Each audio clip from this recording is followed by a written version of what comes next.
Hello, আসসালামু আলাইকুম সবাইকে। কেমন আছেন সবাই? আশা করি সবাই অনেক বেশি ভালো আছেন।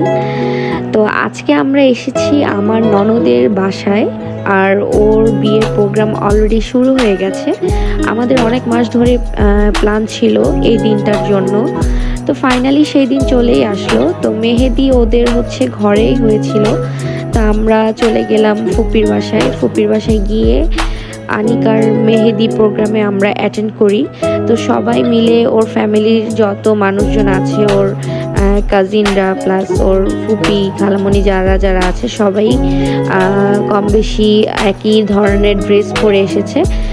প্লাস আমরাও, যদিও আমি শাড়ি পরেছি, আমার একই রকম ড্রেস কেনা হয়নি, বাট সামনে একসাথে আমরা আরও অনেক ম্যাচিং ড্রেস পরবো ইনশাল্লাহ। তো যাই হোক, আমাদের এখানে ফাইনালি সবাই একসাথে হয়েছি, অনেক বেশি আনন্দ উল্লাস মেতে উঠেছে সবার সাথে একসাথে। তো আমরা একসাথে হলে অনেক বেশি মজায় থাকি, আনন্দে থাকি। আর আমাদের ফ্যামিলিটাই আসলে এরকম। তো আয়াত ওর দাদুর সাথেও বসে পড়লো ছবি তোলার জন্য। ও তো বাচ্চাদের দেখে অনেক বেশি এনজয় করতেছে, খেলা করতেছে। তো এদিকে আমি সবাইকে ছবি তুলে দিচ্ছিলাম, যদিও একটু পরে ফটোগ্রাফার লোকরা আসবে, বাট একটু লেট হচ্ছিল আসতে, তাই আমি আমার ফোন দিয়ে সবার ভিডিও নিচ্ছি, পিকচার তুলতেছি। এদিকে আনিকার বড় ভাইকে মানে আমার আরেকটা দেবরের সাথে সবাই, ওর ফ্যামিলি সবাই মজা করতেছে।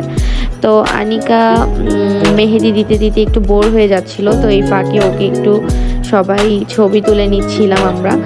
তো এই তো আমরা ওর মেহেদি অনুষ্ঠানে অনেক বেশি মজা করলাম।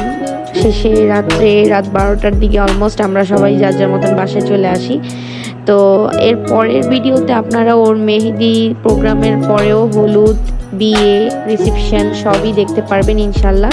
সামনের ব্লগগুলো আপনারা দেখার জন্য অবশ্যই আমার চ্যানেলটাকে সাবস্ক্রাইব করে রাখবেন, আর বেশি বেশি কমেন্ট করবেন। থ্যাংক ইউ সবাইকে।